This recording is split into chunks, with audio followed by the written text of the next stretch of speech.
नमस्कार, स्वागत है आप सभी का। आप देख रहे हैं एनएमएफ न्यूज। आपके साथ मैं हूं नम्रता चौधरी। अयोध्या में भव्य राम मंदिर का निर्माण हो चुका है और इसको लेकर राजनीति किस तरीके से हुई वो आपने देखा। उसके बाद के चुनाव हुए, चुनावी नतीजे क्या आए, इससे भी आप अंदाजा लगा सकते हैं कि कितना हाइप बनाया गया इस पर्टिकुलर जगह को लेकर। और राम मंदिर के बाद तो खासकर विपक्ष ने इस मुद्दे को खूब भुनाया। लेकिन चुनावी नतीजों में जिस तरीके से फैजाबाद सीट बीजेपी हार गई, इसको लेकर एक बार फिर से मुद्दा बना।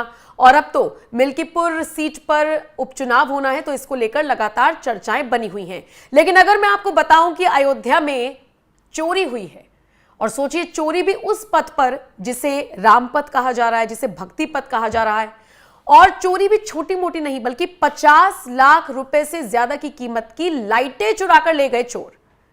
सुरक्षा में कितनी बड़ी चूक है ये सोचिए।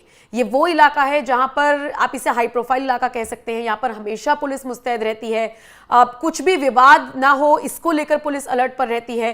रात में कैसे चोर इतने बड़े पैमाने पर चोरी करके ले गए, ये बड़ा सवाल है। आपको मैं बताती चलूं, 50 लाख रुपए से ज्यादा की कीमत के 3800 बैम्बू लाइट्स और 36 गोबो प्रोजेक्टर लाइट्स चोरों ने चुरा ली।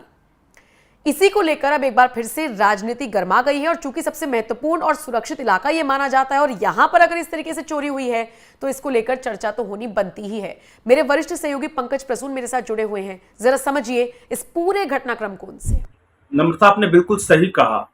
जो खबर आई है वो ये है कि अयोध्या में जो रामपथ पर बम्बू लाइट्स लगाए गए थे, उनमें से 3800 बम्बू लाइट्स और 36 गोबो प्रोजेक्टर ये चोरी हो गए हैं। और बकायदा ये आधिकारिक है, हम अपनी ओर से कुछ नहीं कह रहे हैं।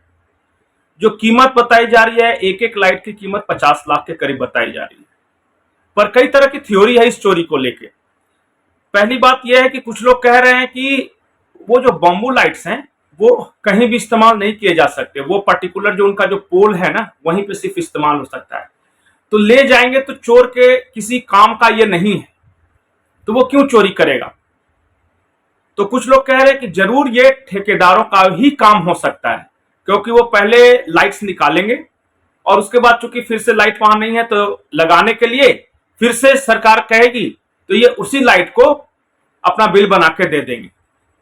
तो कुछ भी असंभव नहीं है। क्या सच्चाई है ये मुझे नहीं पता, कि जब तक चोर पकड़े नहीं जाते तब तक कुछ कहा नहीं जा सकता, लेकिन ये संभव है।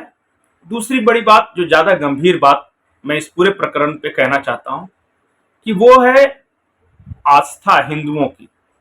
कुछ दिनों पहले मैं एक वीडियो देख रहा था। एक कबाड़ी वाला मुस्लिम बच्चा था, उसने बहुत मार्के की बात कही थी।